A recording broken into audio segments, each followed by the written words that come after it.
So, all right. So this is a very special week with the recent bans that were announced standard.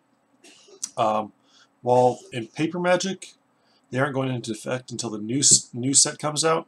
Online, we have a very special period, very weird period as well, where Emrakul, Smuggler's Copter, and Reflector Mage are all banned.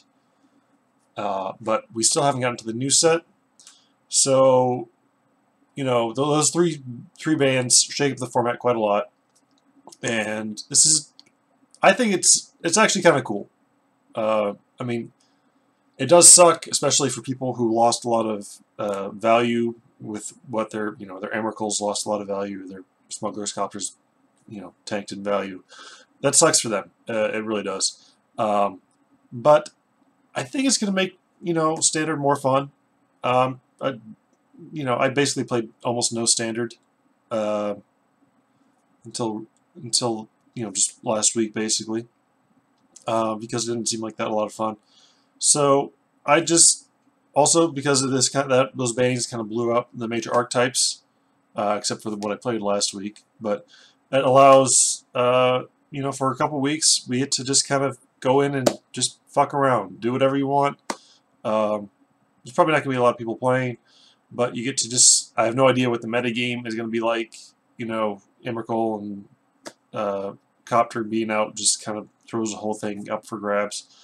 So I just get to play the kind of deck that I want to play, and we'll see how that goes. So this is the kind of deck I like to play in Standard. It's just kind of it's very much just a green-black good stuff deck. I am splashing white for 2 Soaring Grim Nemesis on top, 1 Anguish on making.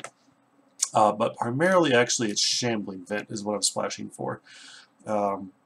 Splashing Shambling Vent because Shambling Vent with Sylvan Advocate is great.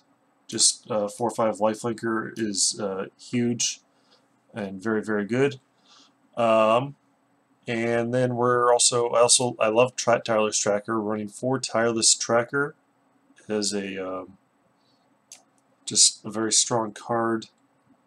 And then just kind of have a Planeswalker package of 2 Liliana, 1 Nissa, 2 Obnixilis, 2 Sorin, along with Traverse the Uvenwald. So we can we're not trying real hard to get Delirium. We're just trying to get, play, a super fair game for the first 4 or 5 turns of the game. Just play, a good creature, a good removal spell, excellent Planeswalker, whatever. And then when we get into the late game, we have 4 Evolving Wilds to help turn it on, a Dead Weight, whatever. Delirium just kind of happens naturally. We don't really have to work for it most of the time. Most of the time it'll just kind of come up. We've got, a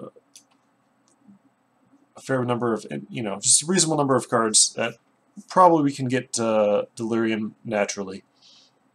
And then in the late game, we can use Traverse the Uvenwald to find either like a Kalidas, a Gonti, Ishkana, Noxious Gearhulk, maybe even Tireless Tracker. Tireless Tracker's great. Yeah, we got 1 Oath of Liliana as an additional removal spell that also combos with all these Planeswalkers fairly nicely. I literally have not played a game with this. I just threw it together. My mana might be more than a little off, but running 25 lands plus 3 Traverse the Uvenwald probably should be enough that we'll be able to get going. Also running 2 Deathcap Cultivator. I feel like Deathcap Cultivator doesn't get the respect he deserves. Also, I don't think he gets the respect. He's a human druid. It feels like he should. That art looks kind of zombie-ish to me, but that's neither here nor there. But just having a little mana acceleration. That also in the late game, a 2/1 Death Toucher, whatever. You got to trade your Tireless Tracker or Kalidas with it if you want to attack to take down my Nissa or Sorin or whatever. Also, it's nice to have this. We can play Deathcap Cultivator on 2, and then on turn 3 we can play Tireless Tracker into Evolving Wilds. Get a couple clues, very nice. So that's that. We'll cover this random sideboard real quick. So this is a sideboard. I'm not sure if we really have enough white sources to do the double white spells of Fumigate, Quarantine Field, but we'll give it a shot. Seems reasonable. I mean, we do. When you activate Shambling Event, it does require effectively double white, because it requires a Shambling Event plus another white source to activate. And we can usually get that going.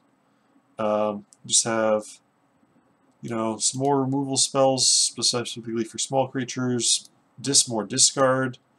We are running one Transgress the Mind main deck. I really don't like this card. I recognize it's it does something you need to do, and in these types of decks, and it's the best kind of way to do that right now. It's just when you spend 2 mana and then you can't take their negate, it's super awkward. But anyway, that some more card draw, some additional threats. Green Warden of Morasa comes in for the Noxious Gearhulk against control decks if they exist. I have no idea. It's just kind of a solid value card. Another chronically underplayed card, in my opinion. It's, 6 mana, it's a 5/4 body that also regrows whatever you want out of your graveyard, and then it also, when it dies, you can regrow something else out of your graveyard. Wildest Dreams. This might be a completely wild dream. The art is super sweet, and just so for 3 mana you get one thing out of your graveyard. 5 mana you get 2 things out of your graveyard. Whatever. Yeah. I don't know. It seems like a lot of fun. So we're just going to go in and fuck around in a friendly league. Hopefully we'll be able to actually find some people to play with. Not a lot of people are playing Standard right now, because whatever. I think it's fun. I understand other people don't think it's fun, but just get in there and mess around. Let's do it.